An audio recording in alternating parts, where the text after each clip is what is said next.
The sun rose over a picture-perfect neighborhood. Birds chirped. Children's laughter drifted through open windows. It was an idyllic scene, but something felt off. An unnatural stillness hung in the air. It was the quiet before the storm. Liam stepped onto his porch, coffee mug in hand. He glanced at his neighbour's house. The curtains were drawn. Odd. Mrs. Peterson always opened them first thing in the morning. He shrugged it off, probably just running late. He took a sip of his coffee. It was bitter, like ash on his tongue. Liam checked his phone. No signal. Strange. He went back inside. The Wi-Fi icon on his laptop displayed an angry red X. Liam tried rebooting the router. Nothing. He tried his phone again. Still no service. A prickle of unease ran down his spine. This was not right. He glanced at the news ticker on his computer screen. It was frozen on a headline about a political summit. Liam rubbed his eyes, a knot of anxiety forming in his stomach.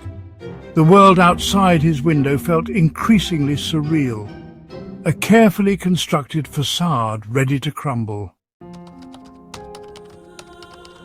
Liam, a cybersecurity expert, felt a surge of adrenaline. This was no ordinary outage. He booted up his work laptop. The familiar glow of the command prompt was his only comfort now. He ran diagnostics, his fingers flying across the keyboard. The results were troubling. His home network was being actively suppressed. Someone was intentionally blocking his connection. But who? And why?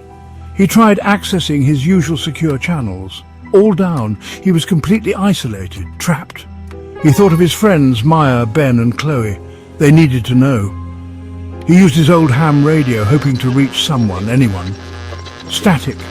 He tried sending coded messages through an anonymous server he frequented. A long shot, but his only hope.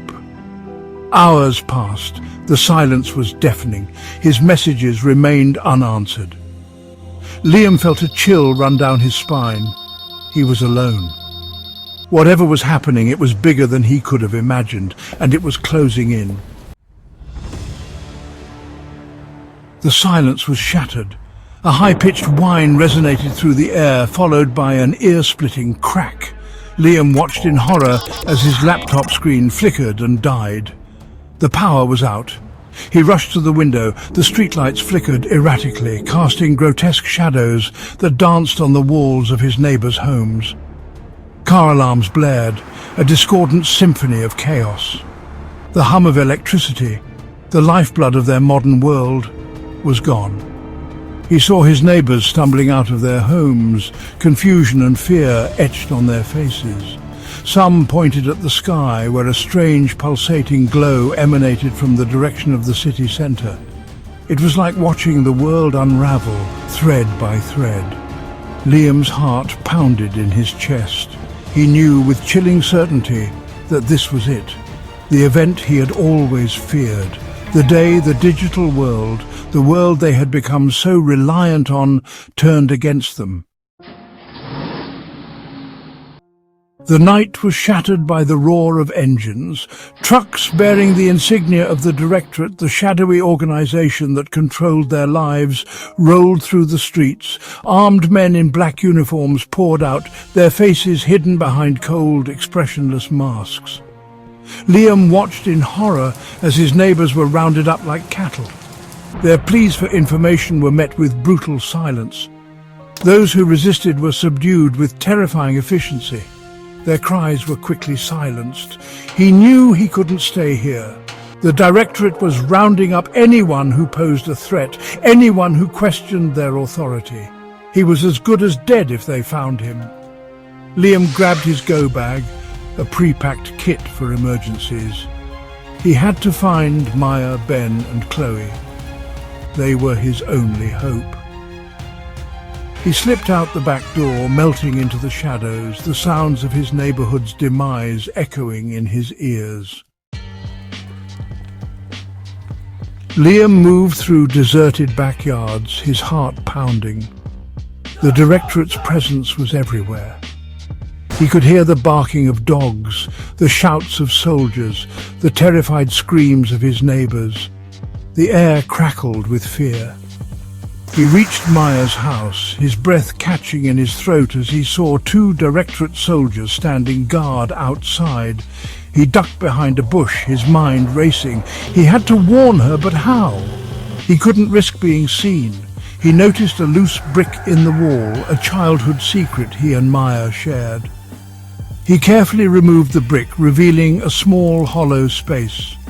He scribbled a message on a scrap of paper warning her about the Directorate, telling her to meet at their old hideout. He placed the note in the hollow, hoping Maya would understand. He crept away, the weight of his responsibility pressing down on him. He had to find Ben and Chloe. Their lives depended on it. Liam found Ben and Chloe hiding in their old treehouse, a relic from their childhood. Relief washed over him as they embraced, their faces etched with a mixture of fear and determination. They were together, for now.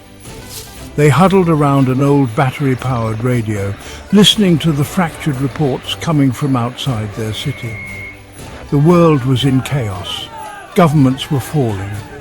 The Directorate's grip on power was tightening. Ben, a history buff, drew parallels to historical coups, to regimes that had risen by exploiting fear and controlling information. But he also spoke of resistance movements, of ordinary people who had risen up against tyranny. Chloe, a tech whiz, discovered an encrypted message on an old hacker forum. It was from someone calling themselves the Watchman. The message was cryptic but clear. The Directorate was not what it seemed. There was a traitor within their ranks. Someone was playing a dangerous game.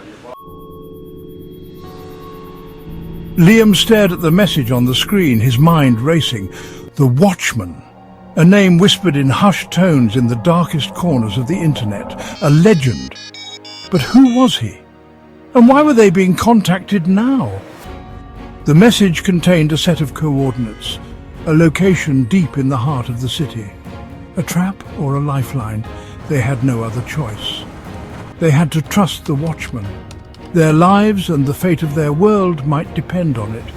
As they ventured out into the ruins of their city, they knew the odds were stacked against them. They were just 4 people facing an enemy with unlimited power. But they also knew they couldn't give up. They had to fight back. A spark of defiance ignited within them, a refusal to be controlled, a yearning for freedom. They were no longer ordinary citizens, caught in the grip of a totalitarian regime. They were the resistance, and their fight was just beginning. The fire had been lit, and it would not be extinguished.